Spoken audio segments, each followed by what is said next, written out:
என் இனிய பெரியவர்களே, இங்கே பக்கத்தில் ஒரு குட்டி கதை தான் ஒருத்தர் எழுதியிருக்கிறார். கோயம்புத்தூரில் நாகி பிரசாத்னு அவர் பேர். சின்ன கதை தான். லோன் அப்படின்னு, வீடு அப்படின்னு நினைக்கிறேன் அந்த தலைப்பு.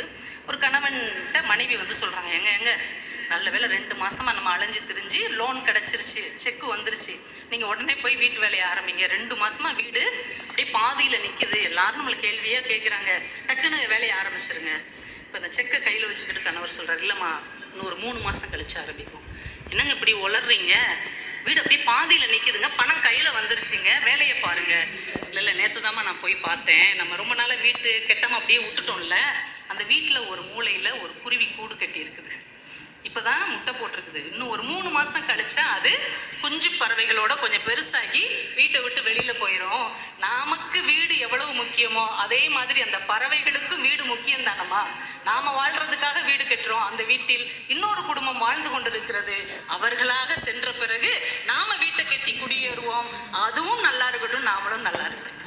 இவ்வளோதான் ஒரு எளிய வாழ்க்கை. நம்மை சுற்றி இருக்குல்ல எல்லா உயிர்களுக்கும் ஒரு சின்ன சின்ன இடத்தை கொடுத்து வாழுகிற வாழ்க்கை தான் உண்மையான வாழ்க்கையாக இருக்கும்.